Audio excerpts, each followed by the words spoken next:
যারা social media থেকে earn করতে চান, বিশেষ করে আমরা সকলেই ভাবি, আমাদের মধ্যে একটা ধারণা আছে যে ফেসবুকে পেজ ক্রিয়েট করলে বা অ্যাকাউন্ট ক্রিয়েট করলে এখানে ভিডিও দিলেই মনে হয় এখান থেকে গাড়ি টাকা পাওয়া যায়। তো আসলে টাকা পাওয়া যায় না এরকম না। তো সেই টাকা পাওয়ারও কিন্তু একটা সুনির্দিষ্ট নিয়মকানুন রয়েছে, প্রসেসের মধ্যে থাকতে হয়।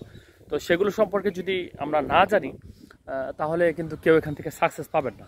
তো কিছু বিষয় আপনাদেরকে শেয়ার করতে চাই, যেহেতু এই লাইনে আমি আছি এবং আপনারা আমাকে যারা ফলো করেন তাদের উদ্দেশ্যে বলতে চাই।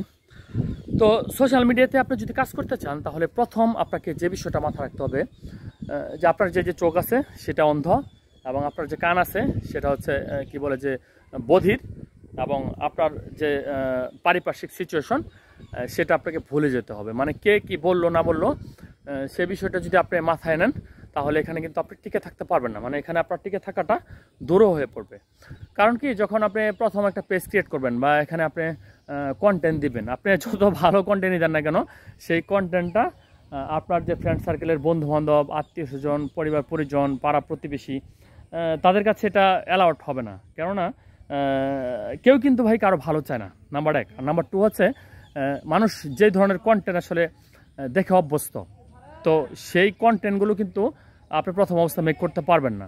কন্টেন্টের কোয়ালিটি, তারপর হচ্ছে ক্যামেরা যে রুলিংস আছে এবং ক্যামেরার অ্যাঙ্গেল এবং কালার কম্বিনেশন, কথা বলার স্টাইল, এই সব কিছু কিন্তু আপনাকে ধীরে ধীরে আয়ত্ত করতে হবে। এবং এখানে ভিডিও যে আপনি দিবেন সে ভিডিও কিন্তু প্রথম অবস্থায় যে ভাইরাল হবে বিষয়টা এরকম না। একটা পর্যায়ে গিয়ে আপনি নিজে নিজে যখন অনুধাবন করতে পারবেন যে কোন ধরনের ভিডিও এখানে খাচ্ছে বা কী টাইপের ভিডিও, কোন ধরনের কন্টেন্ট দিলে আপনি এখানে আসলে ভালো করতে পারবেন, সেটা কিন্তু আপনাকে আয়ত্ত করতে হবে। সেটা ওই যে অমুক ভাই কীভাবে করছে বা ও কীভাবে করছে, সে কীভাবে করছে, এটা দেখে ভাই হবে না। এখানে আপনাকে নিজেকে আয়ত্ত করতে হবে। তো সেই ক্ষেত্রে আসলে এই জ্ঞানটা কিন্তু করতে করতে হয়ে যাবে। অভিজ্ঞতাটা আসলে মানে দিন দিন কিন্তু আপনার বৃদ্ধি পাবে। সেটা একেবারে যে একদিনে হয়ে যাবে বিষয়টা সেরকম না। তো সেক্ষেত্রে কন্টিনিউয়াসলি কাজ করতে হবে। এবং যে বিষয়টা আমি বলতে চাই যে ধৈর্য হারা হওয়া যাবে না। সবচেয়ে ইম্পর্টেন্ট হচ্ছে ধৈর্য ধরে এখানে কন্টিনিউয়াসলি আপনাকে ভিডিও আপলোড করতে হবে। আর দিন দিন আপনার ভিডিওর মানকে আরও উন্নত করতে হবে। সেটা আপনি নিজে বুঝবেন যে কী জন্য আপনার ভিউজ হচ্ছে না। আর প্রথম অবস্থায় এতটা ভিউ কিন্তু হবে না। তো যখন আপনি একটা স্টেবল পর্যায়ে চলে যাবেন, যখন আপনি একটা কোয়ালিটিফুল ভিডিও দিবেন বা ভালো টপিকের ভিডিও দিবেন। এখন কোয়ালিটিফুল ভিডিও বলতে অনেকে বুঝে থাকেন যে ভালো ক্যামেরা, ভালো কালার কম্বিনেশন, ভালো দৃশ্য, পোশাক আশাক, এগুলো আসলে এগুলো না।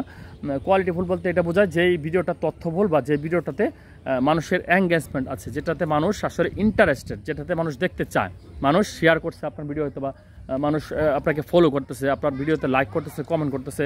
তো সেক্ষেত্রে ভালো কমেন্টও হতে পারে, খারাপ কমেন্টও হতে পারে, দুইভাবে কিন্তু ভাইরাল হওয়া যায়।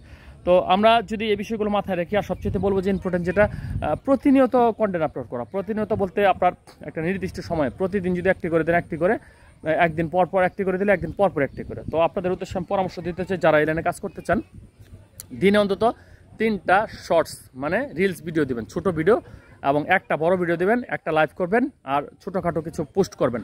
দেখবেন যে ও যদি 1 মাস করেন, ইনশাল্লাহ আপনার ফলোয়ার্স এবং আপনার যে ওয়াচ টাইম সব কিছু কিন্তু ফুলফিল হয়ে যাবে। আশা করছি ভিডিওটা হেল্পফুল হবে। ধন্যবাদ সবাইকে।